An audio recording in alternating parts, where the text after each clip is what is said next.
Hey guys, what's going on? Welcome. Today I'm going to be teaching you guys how to animate in Adobe Animate. And you will probably hear occasionally that I will refer to Adobe Animate as Flash. That is because originally it was known as Macromedia Flash, then Adobe Flash, MX, and whatever. I forget when Adobe took over the project, but Adobe's has owned it for a while and since has changed the name to just Animate. Now, if you don't have Adobe Animate, you should be able to go over to the Adobe website and purchase it. It's a monthly license. You can start off with a free trial, which I highly recommend if you're going to be taking the time to learn the program, because obviously, you know, at, well, $20 or so a month, it's pretty steep. So definitely look into the free trial, okay? Starting off, I think the smartest thing we can do is introduce you guys to the timeline. The timeline is essentially where you'll be putting in your little different keyframes, and you'll be able to navigate to go through the timeline to see how your animation is being paced out. So let's jump on in. All right, so here we are in Adobe Flash. Don't say Flash. God, I always say Flash. It's a hard habit, and I'm gonna beat it. I'm eventually gonna beat it. Adobe Animate. We're in Adobe Animate. Welcome to Adobe Animate. So when you want to open up your first canvas that you want to animate in, you want to either click, you know what, you can do HTML5 canvas or an ActionScript 3 canvas. I generally do ActionScript 3, just personal preference. What we're looking at right now, as you can see, is the default canvas size. Now, some people don't do this, but I prefer to work in a more normal ratio. So this is our properties bar. I just got this from going from Windows and clicking Properties. This is a context-sensitive menu tool. So what different tools that you have selected, this will actually change depending on what's open. If I hit B or I click the selection tool, it'll give me the properties for the actual canvas. Now, I prefer to work at 1920 by 1080. You don't have to do this. If you're working with a lower-end computer, I highly recommend that maybe you work with something smaller or a smaller equivalent of 1920 by 1080. The reason that I do it is that I tend to import raster images in from other programs, which work better with the actual resolution being 1920. 1080. As for frame rate, I personally stick with anywhere between 25 and 30. 30 is kind of my norm nowadays, so I'm going to do it at 30. Now, entering any new program, I'd say the most difficult part is figuring out the tools. Now, naturally, you're probably looking at the corner of a fairly large canvas if you decided to resize it. So what you're going to have to do is you can either use the magnifying tool and hold Alt and then click. And then if you let go of Alt, it zoom in. Or, this is something I like to do, which is a lot faster, you just go to the hand tool and just double click it, and it recenters the canvas. Nice and easy. Now, you're probably looking at the UI of this program with absolutely no idea what's going on. So the most important thing that we touch on first is the timeline. Now, the timeline is everything in animation. Essentially, it is putting down your frames that will play back in order whilst the animation is in motion. So let's go to frame number 1. So if you look over here where my cursor is, this is what's referred to as a blank keyframe. A blank keyframe essentially means there's nothing in it, there's no information. If I was to draw a line in it, so I just hit B, which turned it to the brush tool, and I'm going to introduce you to the brush tool and stuff in a moment, so hold tight. Notice what happens. It became a keyframe. So it's no longer blank, it's now got a gray border and a black dot in it, which just means that there is information within that symbol. So I'll put two next to each other. So right now, we have a keyframe and a blank keyframe next to each other. See the difference? Okay, so now for the key shortcuts. I think these are very important. You can right-click and find the same functionality, but if you learn the key shortcuts, you'll be incredibly fast, and that's important. So if you want to delete, you just hit Shift and F5. Boom, gone. All right, same goes for this one. I'm gonna go Control-Z, undo that. Hopefully you know Control-Z, Control-C, and all that. I hope so. And now we're left with the first keyframe again. If we wanted to hold a keyframe, I can actually go to it and hit F5. And what you see here is you see the little square that's appeared next to it? That just means that this is the one keyframe, but it's being held for multiple frames. So what I'm gonna do is I'm gonna hit F5 a bunch of times. And now what we have is this one squiggle, this one line being held for 10 frames. Simple, easy to understand. And if I want to shorten it, F5. If I want to add a blank keyframe after that, what I can do is just hit F7. Or, I prefer to actually do this, is just right-click and go Insert Blank Keyframe. Doesn't matter which way you do it, both work. Now, if I add a different drawing, you'll see, I'm going to also right-click and insert frame. This is the same as hitting F5 and extending that one keyframe. See, same results. Now, to actually play back your animation, what you're going to want to do is hit Enter. Enter will play back the animation.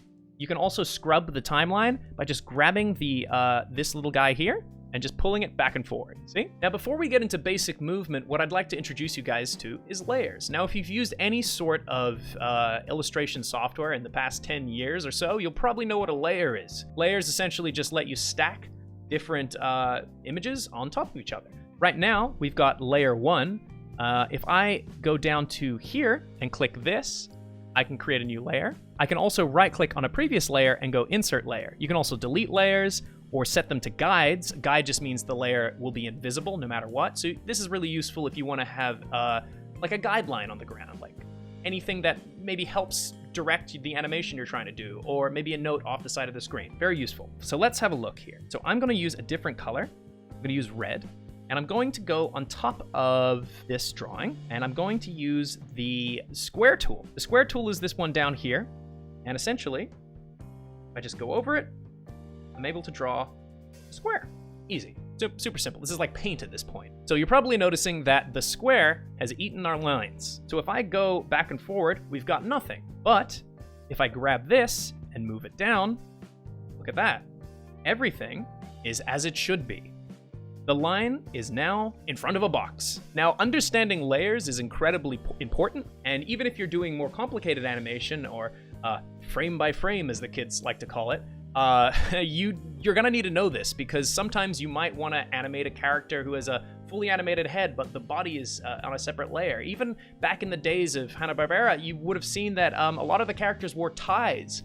That was for that very reason. They actually separated the characters, and the tie was a great way to separate the head from the body so that they could actually animate the characters a lot simpler. Now, if you want to organize your stuff, you can also add a folder, which is also, there's a button for it down here, right?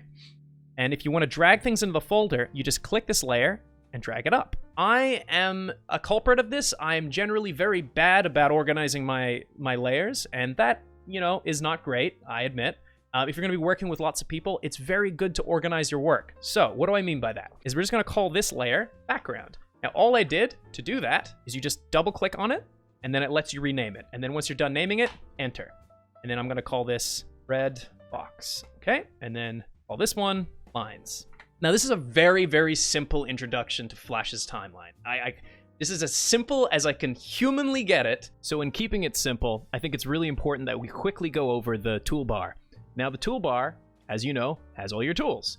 If you are using the most recent version of Adobe Animate, you're probably in Adobe Animate 2020. There will be some additional tools that are not present on this version, which is a slightly earlier version of Adobe Animate. I believe those include the fluid brush and a few others. You might find 3 dots down here that let you add additional tools to the bar that will be present in Adobe Animate 2020. So please give that a look. And definitely try the fluid brush, which is, I believe, a more GPU-intensive brush, which actually gives you more additional properties that otherwise you do not get when you use the brush, which is, in my opinion, really cool. Because before we only had pre-baked sizes to work with for the brush. Now the new fluid brush and I think the other brush have properties, so definitely check that out. But I'm going to go through this version. I will touch up on Adobe Animate 2020 in the future.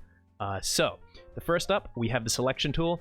Pretty simple. This, if you just hit V, it allows you to move things around, and if they are broken, you can pull lines and vector points and whatnot.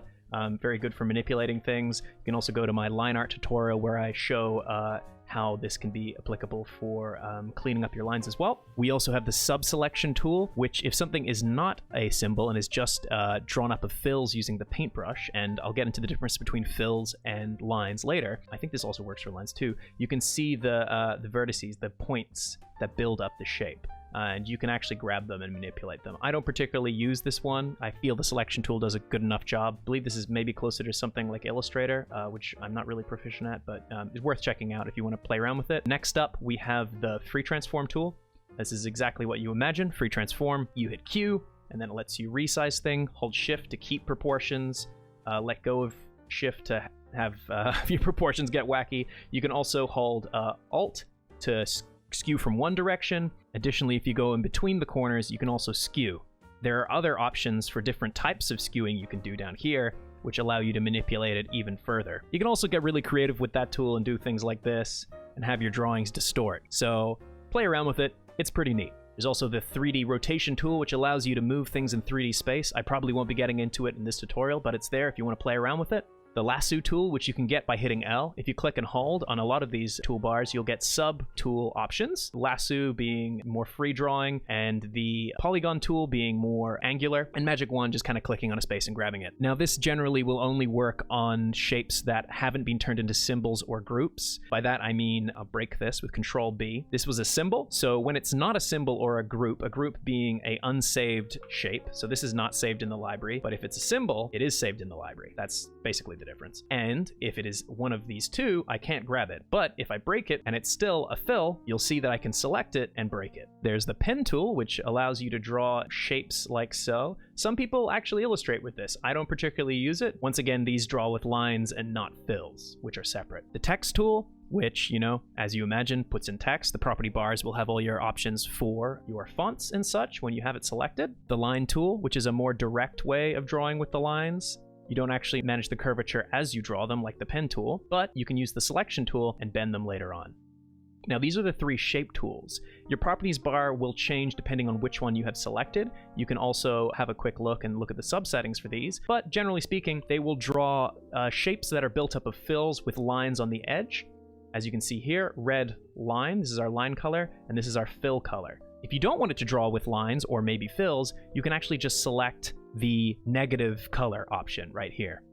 Next up, we have the pencil tool, which allows us to draw with lines directly. I don't personally recommend this one for illustration, maybe roughs. It tends to leave a lot of gaps and is not super reliable, but there are some people that actually do use this, so play around with it if you want to check it out.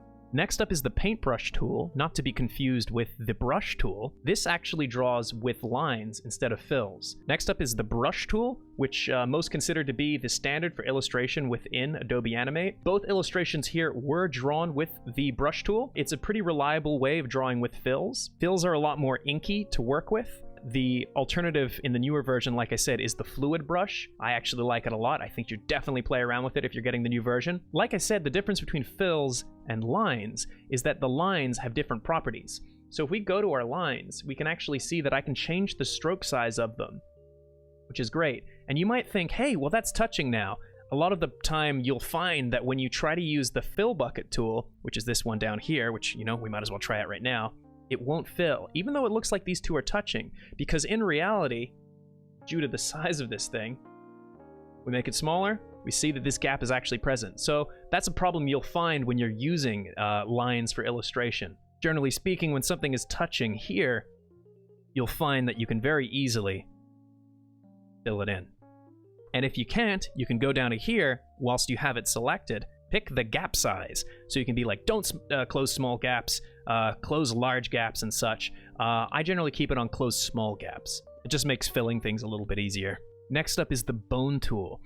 This can help you bind shapes together, essentially, to create things that move together. Probably won't be going into this one, but there are advancements in the newer version that let you create a hierarchy of shapes and how they're connected to each other. I will be going into that into another tutorial when I touch on the newest features of Adobe Animate 2020. Keep in mind that this will not be included in this tutorial. Since we already did the paint bucket tool, I can show you what the ink bottle tool does, which is just the reverse. It fills lines onto fills. Next is the eyedrop tool. This just lets us pick up color. So I can take this little imp's color, boom, we got purple. Next is the erase tool. Now this one's pretty damn useful, as you can imagine. If I use it, obviously it erases, but let's say I just wanted to get rid of the lines. I can just go down here, click this, and then go erase lines, and then boom. There you go. Now, one of the useful things for this, and I will go into it in a shading tutorial, you can actually segment your fills using the pencil tool and then separate them for shading. And then once you're done, get rid of it with erase lines. Very useful. For beginners, I think that's all the tools you're going to need. I'm not going to be going into the width tool or the camera tool today. We'll be doing that at a later date. I think that's all you need to know for now. But now we're going to move into the basic movements in Flash. And by that, I mean motion tweens. Okay, so here we are in a brand new document. Now, what I'm going to be teaching you now is the most basic type of movement that you can do in Adobe Animate, and this is just called the motion tween. The motion tween is essentially a very simple A to B movement system that takes an object and then moves it from one point to another. Simple enough. What I'm going to do is I'm going to have this red ball, and I'm going to go up to the timeline up here, and if you look, you can see that it's just a normal keyframe. Now, if I'm to right-click on it, and this is just personal preference for me, I don't particularly use the new motion tweens. I prefer to use the old ones.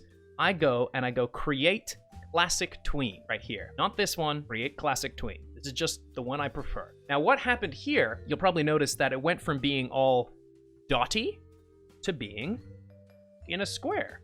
What's that about? All right, so that's what I'm referring to as a graphic. Now, a graphic is a saved vector image with its own timeline that goes into the library. Now, the library is just where all those objects are stored. So you just go Control and L.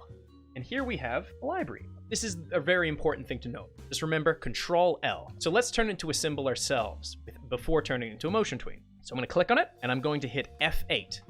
This little prompt will appear. I can name it red ball. Now, if I don't name it before doing this, and I just let the motion tween turn it into a graphic, it will become just tween 1. I don't generally recommend this because if you're working on a large-scale production and someone else has been doing that, when you try to combine your work together, let's say you're collaborating, it'll have a bunch of naming conflicts, and you'll spend forever trying to go through and figure out which ones are conflicting with each other. So I generally advise against it. But if you're just working by yourself and you're just learning, don't worry too much. And you probably noticed down here that there are options: movie clip and graphic.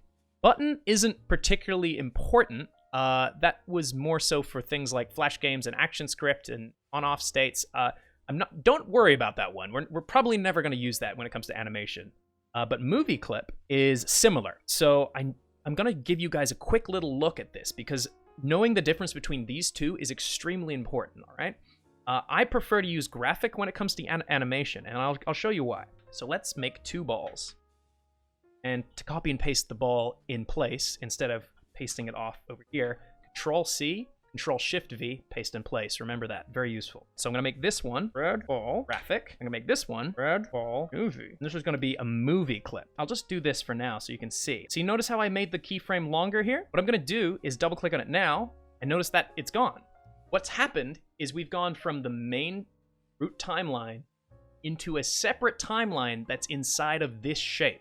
And you might have heard me talking about it briefly in my other video, but this is something that you can use to have like characters animated doing walk cycles or things that need to loop. You can put them inside of these symbols. Not just objects that you can pull from the library, they're also SubAnimation Timelines, which are great. So just to give you an example of the difference, I'm going to make them wiggle. So each keyframe, it's in a different spot. I just use the arrow keys to move it around. So you get that little crazy wiggle. Then I'm going to go to this one, and I'm going to add the same wiggle, and I'm going to play it back. See? The difference is that the movie clip will not play in the root timeline. It's probably fine for animation because a lot of modern ways of exporting animation from Flash or SWF to video will know to look for this and will render it out. But generally speaking, if you're doing animation, I would highly recommend sticking with the graphic. Personal preference, but hey, that's the difference. One will play in the root timeline, graphic, one will not. All right, time to make it move. So let's right click on it and go Create Classic Tween. What you might notice, and it might not be super noticeable while you have it selected, but if you click off it, you're probably going to notice that this is now blue. What that means is that you've told this keyframe when it's inserted down the timeline, and if it moves, that one is point A and one is point B. So to give you an example, I'm going to go and I'm going to add a keyframe at frame 20, but notice nothing's happening except the ball wiggle. You know what? We'll probably get rid of the ball wiggle. It's a little distracting. All right, so nothing's happening. All is still, but they're 2 separate keyframes. Now, just for this example, I'm going to move this up here, and what we get is this. It's moving. But for the sake of this exercise, I'm gonna undo that, okay? So it's stationary. These keyframes are identical. And what I'm going to do is go to 40, insert keyframe, and I'm gonna go back to 20 here, and I'm just gonna move this up. And actually, if you wanna move something perfectly up, if you hold shift, they move pretty straight. So what we have now, 3 keyframes. And you probably imagine what's gonna happen, it's gonna bounce. pretty cool. It's moving up and down. Seems correct. The only problem is that it sucks. So we are going to fix this. So what we're going to do is we're going to click the first keyframe. And we're going to go to Properties. We're going to hit Windows, Properties. So like I said before, the properties are context sensitive to what you have selected. If I select the motion tween, the properties is now giving me a whole bunch of properties that I can use for motion tween.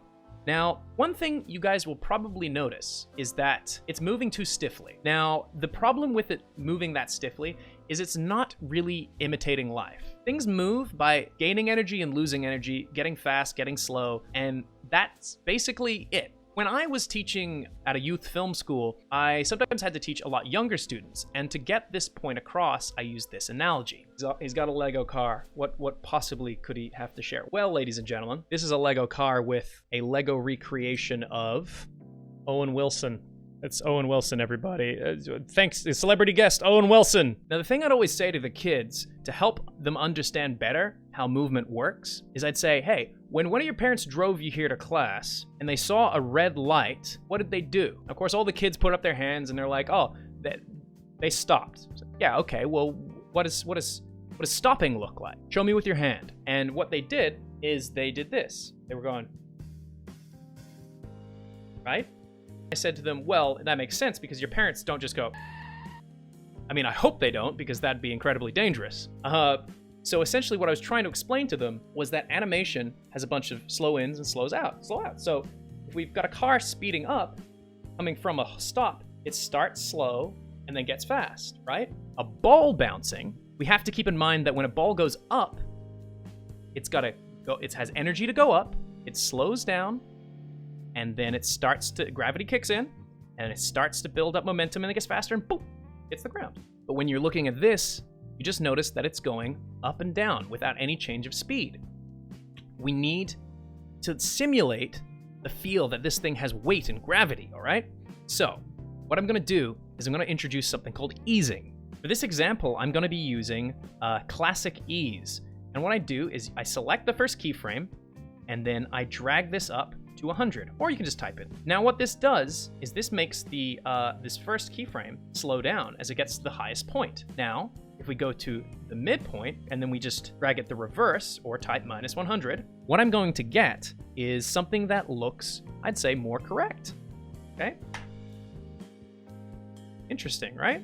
So now our ball is moving like it has a bit of gravity to it, like it has a bit of weight. All right, now to explain a point, looking at this, I've now added a duplicate of that ball bouncing, but I have removed the easing from the ball on the right. So keeping that in mind, which ball is hitting the ground first?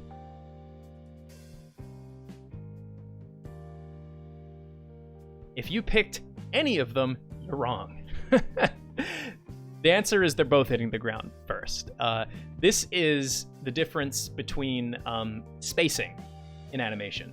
All right, so to make my example more apparent, I have gotten rid of some frames, made it quicker, and turned on something called the onion skin, which is this thing right here.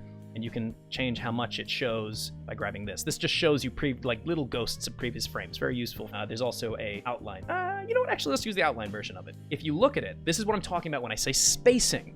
Now, spacing is essentially, we have the same amount of frames, but depending on where we put those drawings, it will create the illusions of slow in, slow outs, or slowing down, speeding up. The more frames they have, obviously, the slower it's gonna be. The less frames, the faster. That's why we're seeing this going so quick. But if we look at the spacing, you can see that the movement is still the same. It holds true. And that's because it's been spaced out to give the right illusion. See, this one on the right is a constant rate.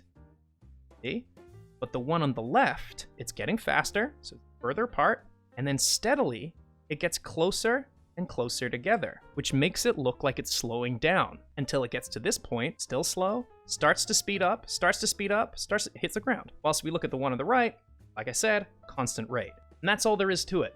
Now, this is a very simple animation fundamental. I'm sure I'll go into it a little bit more later, but just understand that this is how you get things looking a lot nicer. For my next example, what I'm gonna be showing you is how you can actually change where a motion tween rotates from. And this can actually be quite useful, because if you know how to do this, you could technically build up a character where the limbs are all connected at different points.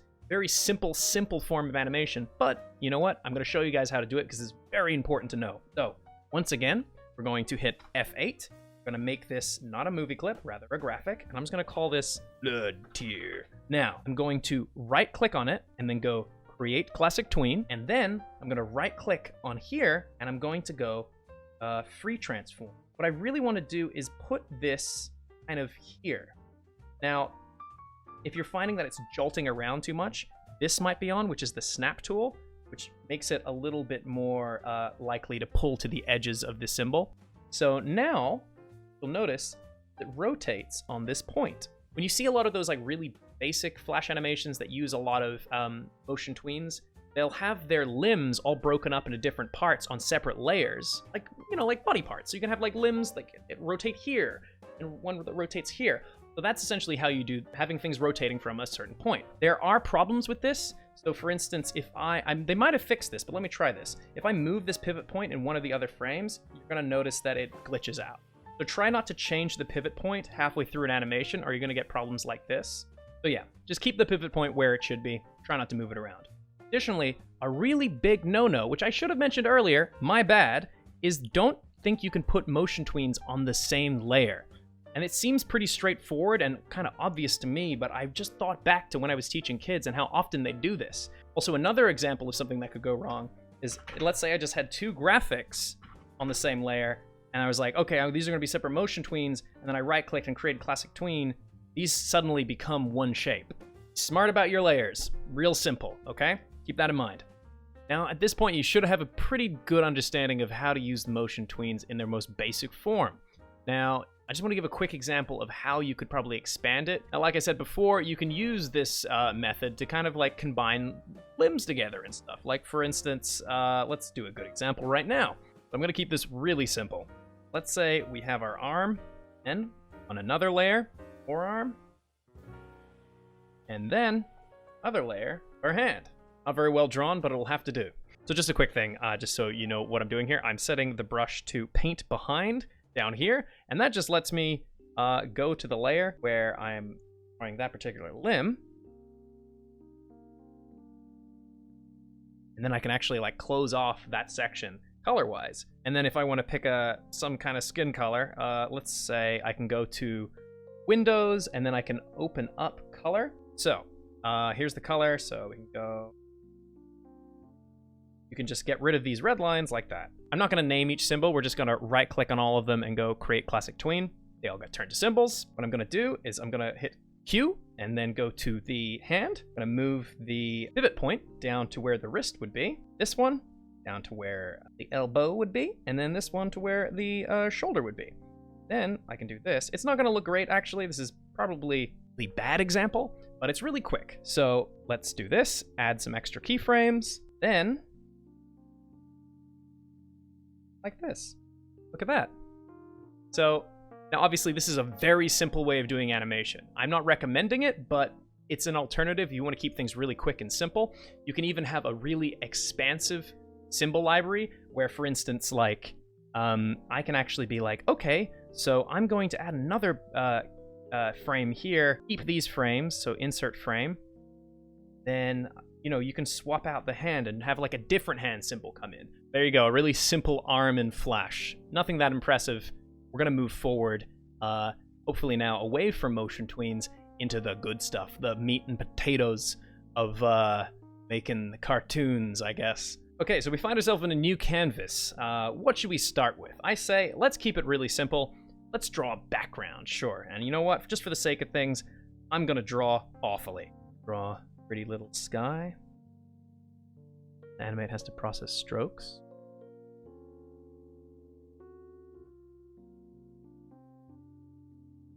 All right, and like that, we've got our background. Stunning, beautiful. I think it might be the best thing I've ever drawn. Pretty good. And we're gonna double click on the layer, and we're gonna call it BG. Well, you know, actually, let's be good, and let's turn it into a symbol. I'm gonna call this background. Probably notice that this little black square here, this is not actually there. It's just telling you where the canvas is. So if we were to do this and motion tween, background moves. It's magical. What a wizard I am. All right, we're gonna build a happy little guy, all right? All right, we're gonna do some frame by frame animation now. Okay, so we're gonna make a new layer, all right? And we're gonna call it guy. Okay, so guy is gonna be on top of the background. Okay, so we have our guy. Okay, so we're gonna turn him into a symbol. So let's select, this is why you lock the background. You hit this thing right here. There's this lock. Hit that, boom, the background's locked. I can't click it anymore. I can only click the guy. Okay, I'm gonna select the layer of the guy. I'm gonna hit F8, and then I'm gonna do this thing. I go guy, and I'm gonna call him guy. All right, he's called guy now. All right, so as you remember, we click on guy, he's got his own timeline now. This is a separate timeline. I can't click on the background. The background's not even there on the layers. So, first of all, let's give guy a color. What I wanna do next is I want to make sure that guy has lots of frames. So we're gonna add some more frames to guy. I'm gonna hold each drawing for 3 frames. This is just referred to as animating in 1s, 2s, 3s, 4s, and so on and so forth. Basically means however long you hold each drawing for, the longer you hold it, the choppier the animation, the more limited it looks. But sometimes if you have strong drawings, you can get by with doing a very limited animation. First, before we draw the next frame, we want to be absolutely sure that we turn on the onion skin. Now, if you can't see anything, it's probably because it's condensed like this, and you just want to bring it out, and yeah, there you go. So, you can see guy in his previous frame.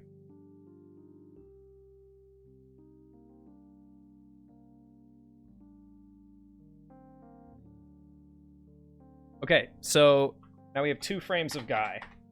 There we go. And we're going to give him color. You can also use the triangle bracket keys, the ones next to question mark, the ones that are comma and full stop. You can use them to kind of move through frames if you want. I normally do that.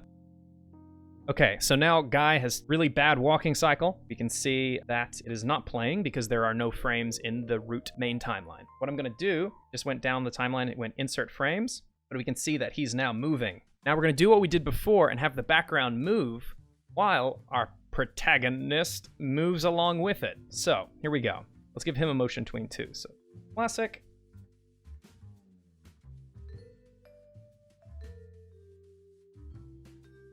All right, there we go. Now, if we want to export our animation, we have to save it, which I really should have taught you earlier. It's Control S. And then when you want to export it, it's just Control and Enter. There we go. Look at him go, guys. What a lad, what a gentleman. We're probably noticing that there's not much in terms of audio going on. What can we do to fix that? All right, so I've just opened up Audacity. It's like a free audio recording software. Just whatever. It's easy and everyone can get it. So we're just gonna make some noises for this guy to say as he runs along, I guess.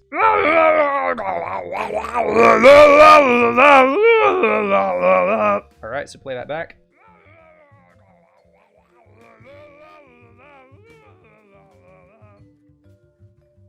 Pretty good? Pretty good. I think it's good. All right, so now I've exported the audio. We need to get it into Flash. So what you want to do, you want to make a new layer above everything else. I mean, it doesn't matter. It can be above or below. I prefer to have it above. And then what you want to do is go File, Import, and I generally go Import to Library. Then a little window should pop up, and then just locate and find your audio. Guy voice. So now, if I click on this frame, Control F3, or just open up properties, that's what I'm doing. If I click on this frame, I can see that I have the option to input a sound into the blank keyframe. So I'm going to do that. I'm going to select guy voice, and I have to be absolutely sure that it's on stream. The reason being is that if it's on stream, I can do this. See? I can actually listen to small sections of the audio, which allows for lip sync and timing your animation to audio. Also, you should probably know that if it's not doing that, it's probably on event or start. Event audio can't be scrubbed like a stream, so it's not very useful for animation, so we're gonna avoid that. But what we should have now is an animation masterpiece.